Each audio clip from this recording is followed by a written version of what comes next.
わしの代で技を絶やすわけにはいかんのだ。なんだったらお主の子を産んでやってもよいぞ。さすればさらに時代も一族安泰じゃ。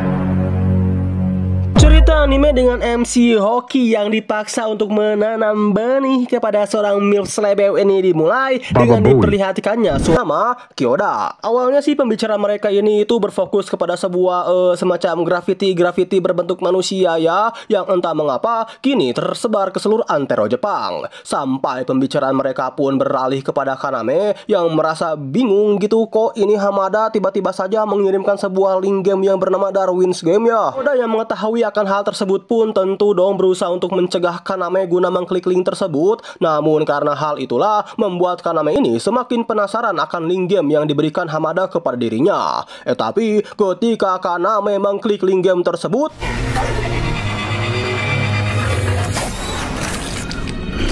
ya, Kaname pun pingsan tak sadarkan diri. Awalnya Kaname itu bingung ya, apa sih yang sebenarnya terjadi kepada dirinya, dan apa sebenarnya tujuan Hamada memberikan link Darwin's Game kepada dirinya. Namun karena Kaname tidak mau ambil pusing, ya si Kaname ini berusaha untuk enjoy aja lah. Hingga ketika dirinya berada di kereta, tiba-tiba saja aplikasi Darwin's Game memberi sebuah notifikasi bahwa yap, start battle player pemula Kaname yang kini akan melawan Bandakun. Melihat notif tersebut, seperti biasa Kaname masih menghiraukannya dan menganggap bahwa notif ini hanyalah sekedar lelucon biasa. Tapi tak selang lama dari notifikasi tersebut muncul juga Bandakun yang memiliki avatar sama persis dengan yang ada di dalam game. Dan ya, untungnya sih Kaname masih bisa menangkis semua lodoan pisau yang dihujankan kepada dirinya. Namun yang pasti, karena Kaname sama sekali tidak mengerti akan situasi apa yang terjadi kepada dirinya saat ini, sekarang Kaname tidak memiliki pilihan lain selain lari, dan lari.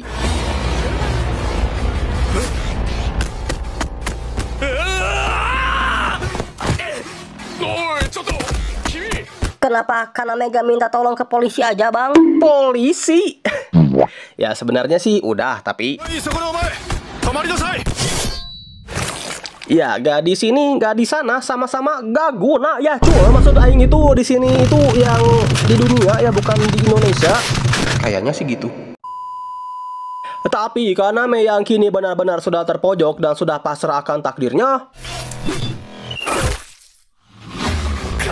ya muncullah Kyoda yang langsung menolong Kaname. Walaupun ujung-ujungnya ya si Kyoda juga kena lodo sih. Tapi berkat kemunculan si Kyoda inilah pada akhirnya Kaname pun sedikit bisa melarikan diri lah ke sebuah basement. Yatta ze. Aitsu ore ra o miyushinatte. Baru dari sini Kyoda pun menjelaskan kepada Kaname tentang permainan mematikan yaitu Darwin's Game ini. So, Darwin's Game ini merupakan permainan misterius yang kini marak beredar di seantero Jepang. Tapi karena permainan ini sangatlah rahasia dan belum diumumkan secara global, tentunya hanya orang tertentu saja ya yang bisa memainkan game ini. Contohnya seperti Kaname yang mendapatkan undangan dari Hamada untuk memainkan game tersebut. Tapi loli sekarang pun bukan hanya sekedar mimpi basah kalian doang ya cuy ya. Namun itu pun kalau kalian jago. Kalau kalian cupu mah paling baru login auto tusun gitu kan. Oh ya, fenomena graffiti yang dibahas di awal episode itu pun ternyata itu semua adalah mayat-mayat orang yang tusun dari Darwin's Game. Kok bisa jadi graffiti, Bang? Pikirkan secara logika. Selain itu juga, orang-orang yang baru join ke dalam Darwin's Game ini biasanya diberikan sebuah sigil atau ya semacam skill lah. Seperti si Bandakun ini memiliki skill untuk menghilang. Sepertinya skill ini menarik. Dan juga Kyoda yang memiliki skill ampas yaitu penglihat aura seseorang. Sedangkan Kaname ya, karena MC kita ini awalnya sedikit cible ya. Di sini Kaname itu tidak tahu sigil apa yang ia miliki. Moshi, dou shimashita? Moshi?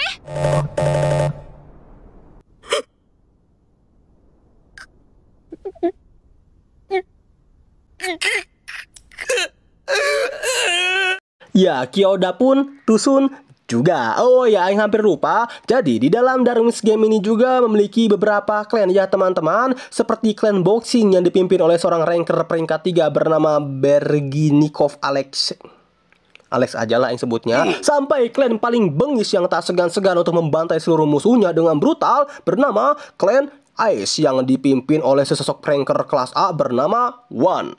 若頭さん、ひょっとすると何か勘違いしてるのかな。もう飽きたかいないんですよ。 Tapi karena fokus alur cerita ini ke klan Ice, mungkin kita akan lebih fokus kepada klan bengis yang satu ini ya para penonton. Dan selain itu juga ada solo ranker seperti ranker pertama sekaligus player paling kuat di Darwin's Game ini, sesosok Myth Slebe bernama Liu Xiaolan, dan ranker kelas A yang dikenal sebagai ratu tak terkalahkan karena riwayat win streaknya yang belum pernah terkalahkan sama sekali bernama Suka. Nah, si Suka yang merasa tertarik dengan Kaname setelah melihat pertarungan pertamanya dengan Banda, tak selang lama dari kemenangan Kaname, Suka pun meminta untuk membuat aliansi lah dengan Kaname. Kaname yang merasa perlu mentor juga sih awalnya iya aja gitu kan, apalagi Kaname tahu bahwa Suka ini merupakan seorang ranker kelas A. Tapi sepertinya pertemuan ini tidak berjalan begitu mulus sih, seperti uang ya serius, sebab Suka baru mau beraliansi dengan Kaname jikalau Kaname itu memberitahu tentang kekuatan sigil dari Kaname itu sendiri. Namun karena awalnya Kaname ini benar-benar cible ya, di sini Kaname itu sama sekali tidak tahu menau tentang kekuatannya, dan ia pun sama sekali tidak tahu menau juga tentang alasan kenapa dirinya bisa terseret ke dalam game ini. Merasa bahwa Kaname tidak bisa dipercayai, yang mana dengan sigilnya yang dapat menguasai semua senjata sesuka hati, di sini Suka pun benar-benar membuat Kaname terpojok tak berkutik.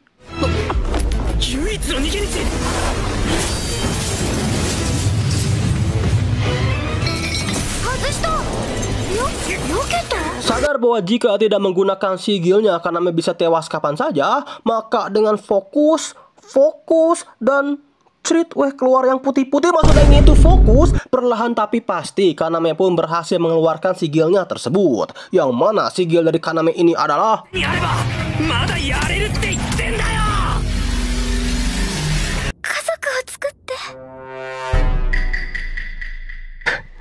sudah mau buat keluarga lagi kah ini? Namun bukan keluarga yang itu ya cu. Kalau itu mah aku juga mau. Tapi maksud dari keluarga yang Suka maksud ini adalah dirinya ingin membuat sebuah klan dengan Kaname.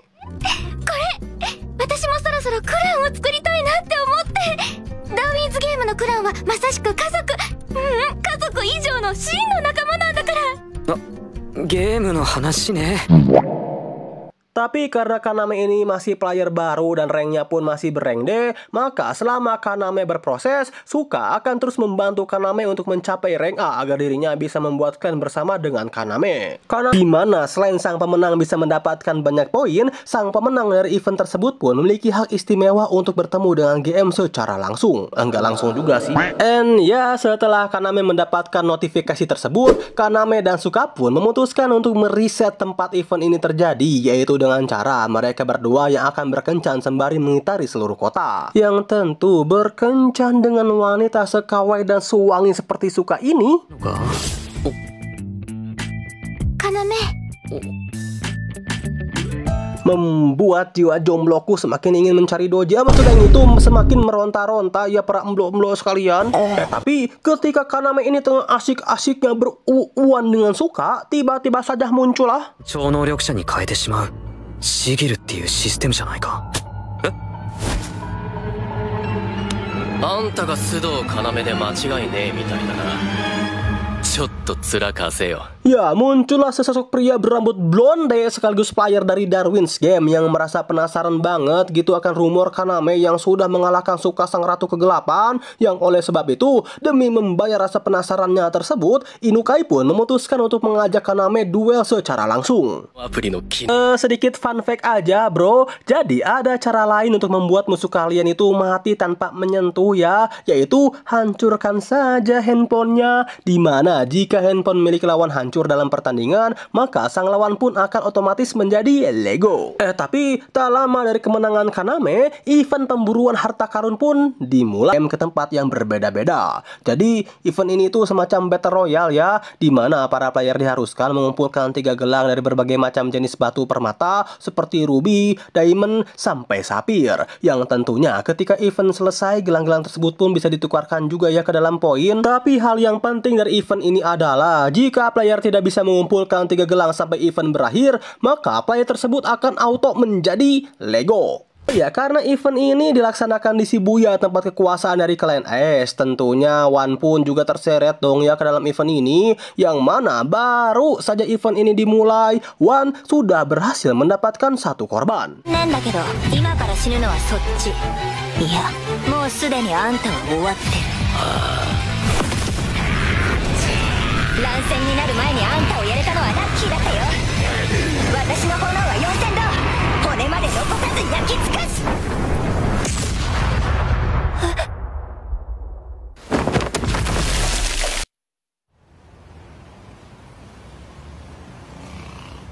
Oh ya, agar tidak menimbulkan kerusuhan, para warga yang berada di Shibuya, mereka semua itu dihipnotis oleh pihak developer untuk keluar dari Shibuya.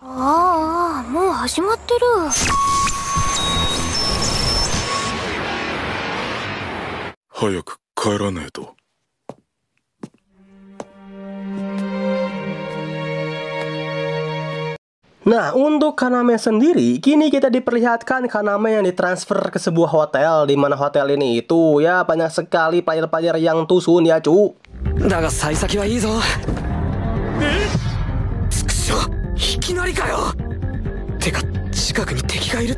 Dan Kaname pun hampir saja tusun. Untungnya si Rin sama sekali tidak berniat untuk mengajak Kaname bertarung. Justru kebalikannya malahan, karena memang pada dasarnya sigil milik Rin ini bukanlah tipe petarung, melainkan sebuah sigil untuk menganalisis dan mencari informasi. Nah, sebagai sesama petarung cupu, Rin itu ingin bekerja sama dengan Kaname untuk menyelesaikan event kali ini. Di sini juga dengan penganalisaannya, Rin memberitahu kepada Kaname bahwa kini hotel mereka itu sudah dikuasai oleh seorang player dengan sigil tumbuhan, di mana seluruh lantai dan mayoritas player sudah dibantai gitu oleh sang player penguasa sigil tanaman tersebut, termasuk si pria bertopeng tadi yang sudah terjebak ke dalam perangkap buatan sang player penguasa tanaman. Tapi bukan berarti dengan meninggoinya banyak player membuat Kaname bisa santai dan panen gelang ya bro, sebab ternyata selain bisa membuat segel dan juga jebakan, sang pemain penguasa tanaman ini juga bisa mengontrol player-player lain yang sudah terjebak ke dalam jebakannya.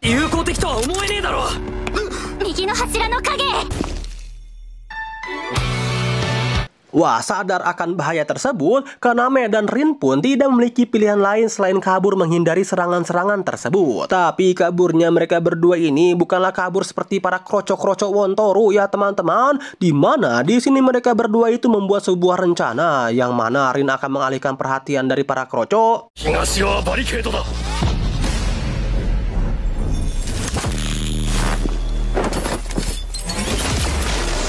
Kaname akan melawan sang player penguasa tanaman.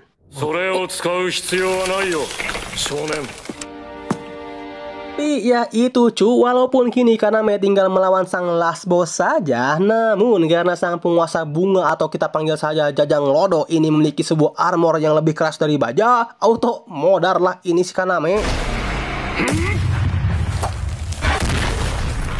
Ingin mati sebelum dirinya menghesot GM yang sudah membuat 2 sahabatnya ke isekai, tentu dong Kaname tidak akan menyerah begitu saja, di mana dengan Kaname Karena Kaname melihat bahwa si Jajang Lodo ini bukanlah orang jahat, maka daripada Kaname membunuh si Jajang, Kaname lebih memilih untuk menjadikan Jajang sebagai rekannya. Namun masalahnya belum berhenti sampai sini saja ya. Klan S yang saat ini sudah menguasai hampir seluruh gelang yang ada di kota Shibuya memutuskan untuk pergi ke hotel mereka guna membajak semua gelang yang ada di sana. Membuat Kaname tidak memiliki pilihan lain selain untuk membuat klan sementara kecil-kecilan guna melindungi hotel ini. Yang oleh sebab itu, di sini Kaname pun merekrut sang pria bertopeng tadi yang diketahui bernama Ryuji. Yang awalnya sih Ryuji itu sempat menolak ajakan dari Kaname, tapi setelah dirinya tahu bahwa lawannya kali ini adalah One, sang pemimpin dari klan S, seketika membuat Ryuji itu berubah pikiran dan berniat untuk join ke dalam klan sementara buatan Kaname.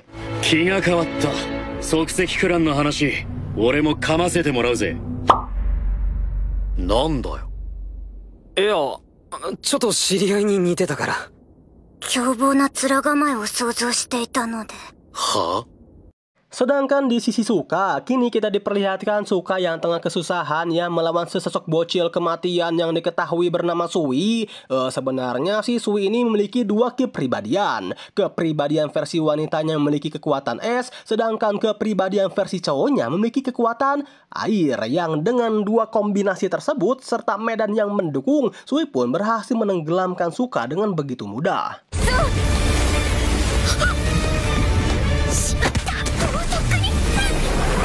Kaname yang menyadari bahwa kini Suka dalam keadaan bahaya. Awalnya sih sempat percaya tidak percaya gitu kan, mengingat kekuatan Suka ini di atas rata-rata. Tapi karena Kaname benar-benar khawatir kepada Suka, Kaname yang ditemani oleh Ryuji pun tanpa banyak basa-basi langsung utiwi ke tempat Suka berada. Sementara Kaname dan Ryuji pergi, Rin itu sempat menemukan sebuah kode misterius di balik gelang-gelang yang mereka sudah kumpulkan. Di mana Rin yakin kode ini bukanlah dibuat tanpa sengaja ya, melainkan sebuah kode yang harus mereka pecahkan lah untuk memenangkan event kali ini. Tapi kode apakah itu? Ya untuk sekarang Rin sendiri masih belum bisa memecahkannya ya. Singkat cerita, setelah Kaname dan Ryuji tiba di tempat Suka berada, Ryuji yang menyadari bahwa ada yang tidak beres dengan sang bocil kematian itu pun memerintahkan Kaname untuk sesegera mungkin menemui Suka saat ini. Sedangkan dirinya akan menghadapi Sui.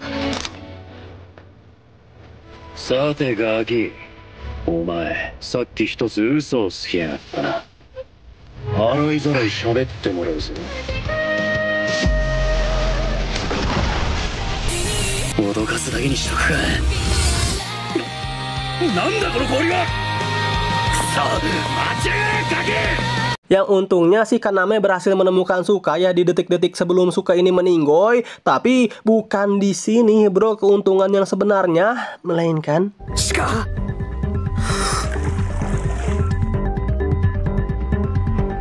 Tanomu, me o samashite kure. Cukup sekali. Enggak dong, 2 kali malahan cu. Kaname. Kayaknya mantap.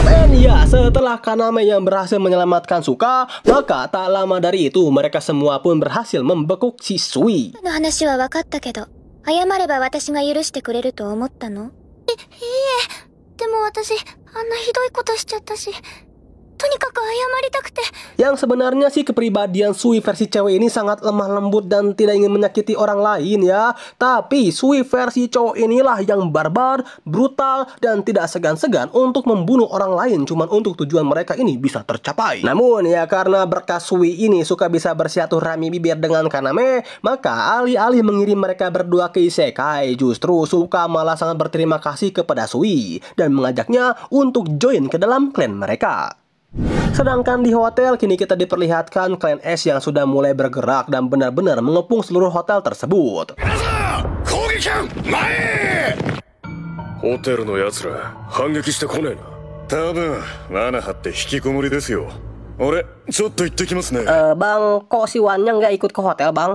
Awalnya sih pengen ikut, tapi setelah Wan juga menyadari ada kode aneh di balik gelang tersebut, Wan memutuskan untuk mengerahkan 2 panglima perangnya saja. Sedangkan dirinya akan pergi ke stasiun Shibuya guna menyelidiki mengenai kode yang ada di balik gelang ini. Jajang Lodo yang mengetahui bahwa Rin lah satu-satunya orang yang bisa memecahkan misteri dari event ini, memerintahkan kepada Rin untuk pergi sajalah meninggalkannya di sini, yang mana Jajang akan menghadang seluruh anak buah dari Wan sekaligus 2 panglima tempurnya. Tak ingin mati, tentu dong tanpa pikir panjang Rin pun menerima tawaran dari Jajang, yang memang si Jajang ini berhasil mengalahkan seluruh kroco-kroco dari anggota klan S dengan begitu mudah.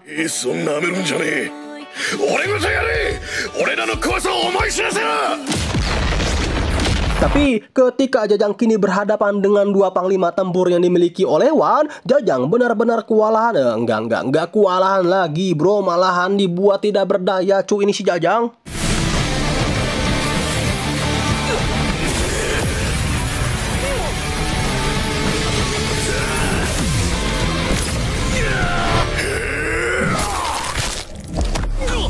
Namun di detik-detik kematiannya, Jajang memutuskan untuk mengaktifkan sebuah jebakan ledakan, di mana dengan ledakan tersebut Jajang berharap kedua panglima tempur milik Wan bisa mati bersama dengan dirinya. Dan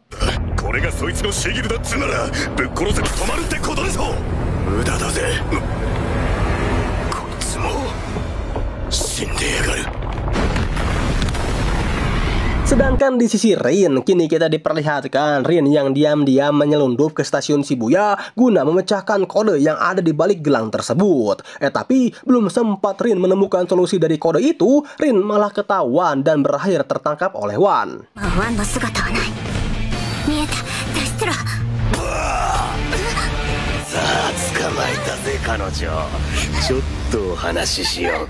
Apakah Rin ini akan berakhir di Cukuruku? Itulah pikiran aing awalnya. Tapi karena ini Wan ya yang lebih mementingkan kebengisan daripada percukurukukan, di sini Wan lebih berniat untuk mematahkan kedua tangan dari Rin jika Rin tidak ingin memberitahu apa maksud dan tujuannya pergi ke sini. Namun ketika Rin ini benar-benar akan dikirim ke Isekai,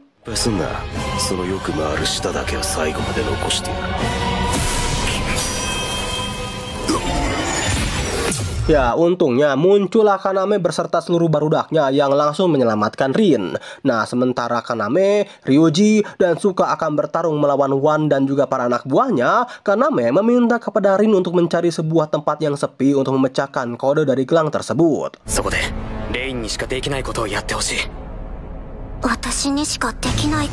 Sedangkan Ryuji yang sudah benar-benar dendam sekali kepada Wan, secara kan dulu adiknya itu pernah dijadikan Lego ya oleh Wan tepat di hadapan matanya. Di sini Ryuji benar-benar membabi buta dan menumpahkan seluruh emosinya ketika dirinya bertarung melawan Wan.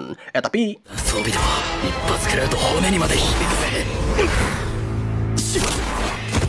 Usa champion. CCD sudah cuy ini Ryuji. Tapi belum sempat Ryuji ini benar-benar dijadikan Lego oleh Wan, muncullah Kaname yang dengan keberaniannya mengajak Wan untuk bernegosiasi.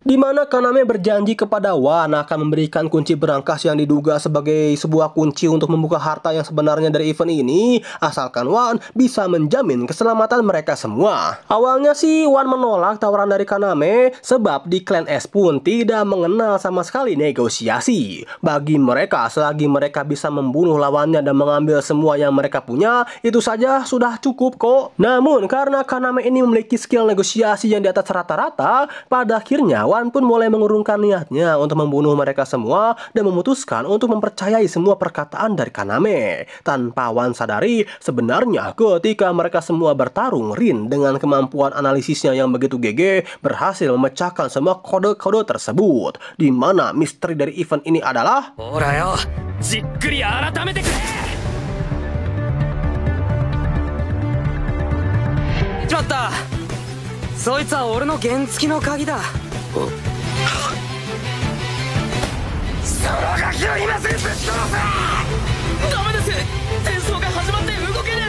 ya, pada akhirnya Kaname pun keluar menjadi sang pemenang event dan berhak untuk berbicara langsung dengan Game Master. Yang awalnya sih pada pembicaraan tersebut tanpa banyak basa-basi, Kaname langsung merosting brutal sang GM ini ya teman-teman. Tapi sang GM meminta Kaname untuk segera mungkin meredakan emosinya karena apapun yang terjadi di sini sang GM akan memberikan Kaname sebuah hak spesial untuk meminta apa saja, dari mulai sigil paling OP, poin tak terbatas, yang ya semua hal yang bisa membuat Kaname menjadi cheater lah. Tapi karena Kaname tidak bisa meminta kepada GM untuk menghentikan game ini ataupun menghidupkan kedua orang temannya yang sudah meninggal, maka daripada Kaname meminta hal-hal yang bisa membuatnya menjadi cheater, Kaname justru meminta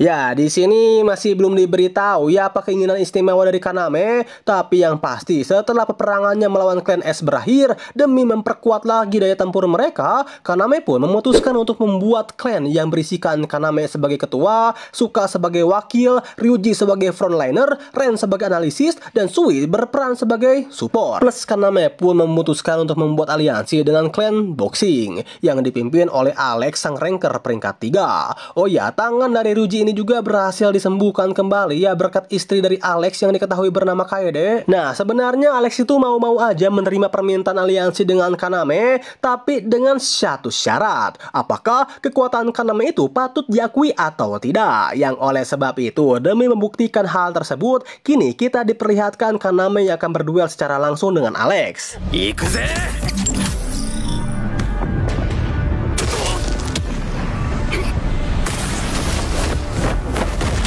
Yang tentunya bagi player pemula seperti Kaname yang berduel dengan seorang ranker peringkat 3 seperti Alex ini membuat Kaname auto ketar-ketir ya Kang. Bahkan si Alex ini belum menggunakan sigilnya sama sekali malahan. Namun karena Kaname ini bukan tipe petarung yang menggunakan otot melainkan otak, dengan kecerdasannya Kaname berhasil membalikan keadaan dengan begitu mudahnya. Ya, tapi ketika Kaname ini benar-benar akan mengakhiri duel tersebut, こっちは楽しくなんてねえって。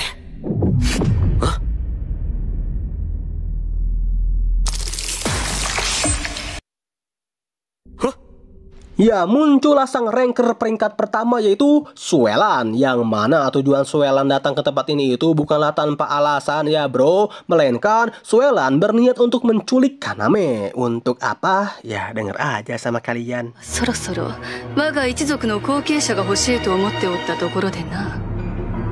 悪い冗談だ。冗談などではない。わしの代で技を絶やすわけにはいかんのだ。なんだったらお主の子を産んでやってもいいぞ。さすればさらに時代も一族安泰し。 Minta dede bayi ternyata mang. Ya kalau ini mah nggak usah diculik pun. Kalau aing jadi Kaname mah gas-gas aja nggak sih?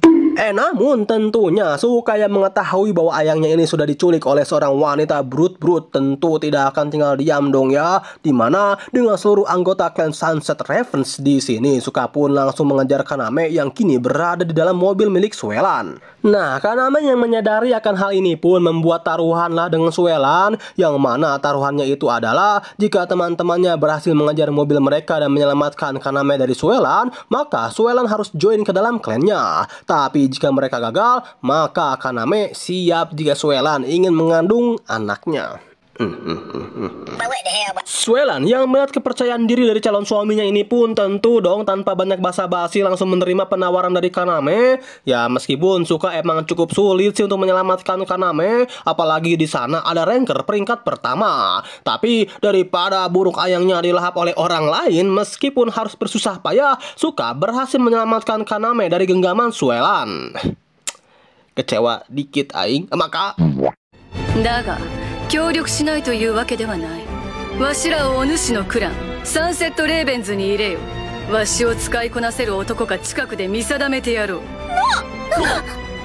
Sedangkan di sisi lain, Kuncoro Nyot-Nyot yang merasa khawatir banget ya kepada Kaname, awalnya sih berniat untuk menjenguk Kaname ya ke rumahnya. Tapi yang ditemukan Kuncoro Nyot-Nyot adalah Anda, iru janeh ka.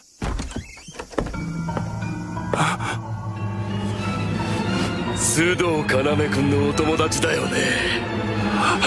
Irashai. Matte ta ze. iya, malah diculik oleh klan S gitu kan. Wah, Kaname yang mengetahui bahwa satu-satunya sahabat yang ia miliki kini terancam menjadi Lego, tentu dong tidak tinggal diam begitu saja. Yang mana Kaname pun berniat untuk menyelamatkan Kuncoro Nyot-Nyot dari sergapan klan S. Yang sebenarnya sih di sana ada polisi, tapi polisi ya beginilah yang terjadi.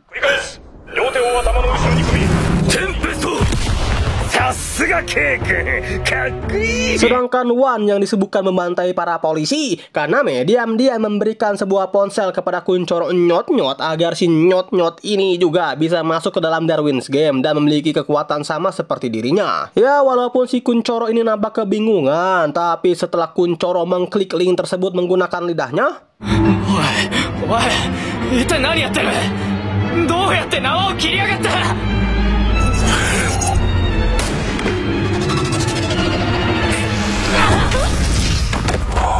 Ya, sebenarnya sih kekuatan si Kunchoro ini cukup OP ya, yaitu telekinesis. Tapi karena Kunchoro harus melawan last boss yaitu Wan,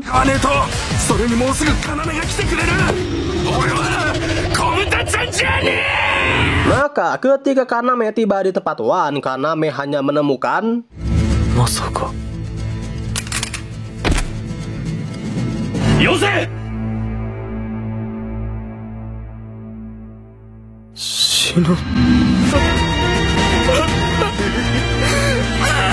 Yap, jadi paket COD nying ini si Kunchoro nyot-nyot. Tapi ya sebenarnya ada untungnya juga sih akan kematian Kunchoro, yaitu Kaname menjadi membuang sifat kenaifannya. Dimana kan sebelumnya Kaname ini enggan sekali ya membunuh orang, tapi dari sini Kaname itu sadar bahwa kenaifannya itu hanya akan membawa petaka saja bagi orang-orang terdekatnya. Yang oleh sebab itu, Omae, 少しうるさいよ。ぼーっとしてやがれ早くやっ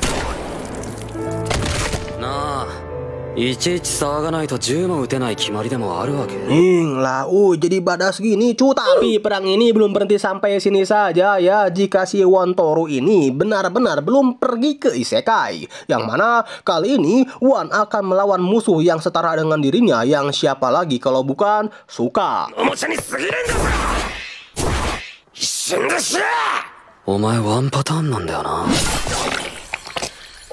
だこれは任せて。こっからはシカちゃんのターンね。 Awalnya sih Wan ini masihlah sombong dan percaya diri ya akan kekuatannya yang bisa menebas apapun, hingga kepercayaan diri Wan ini seketika hancur ketika あんたみたいなゴミは私が片付けるの。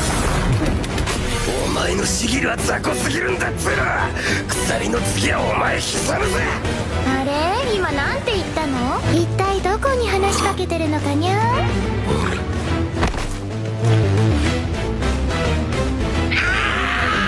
satu kaki saja cukup.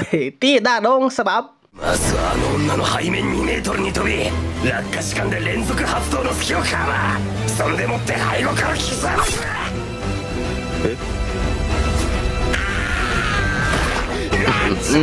Mamam. Jadi ya alasan kenapa Wan bisa mengalami ini semua itu adalah karena selama ini Suka diam-diam sudah memasang sebuah kawat transparan. Ya meskipun Wan berusaha untuk melawan Suka dengan kekuatannya yang merupakan pemotong ruang dan waktu, tapi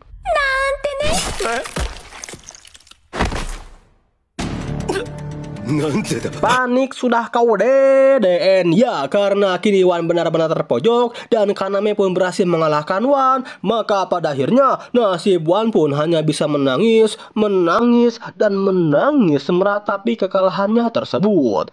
Don?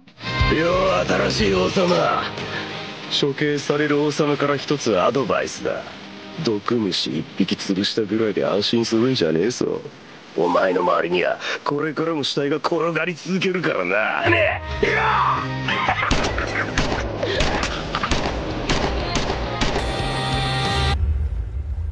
まったく最後までよくさえずるやつだぜ Yup, karena last boss pun sudah tewas, maka secara otomatis kota Shibuya pun sudah jatuh ke tangan klan Sunset Ravens. Dan anime ini pun tamat, mang.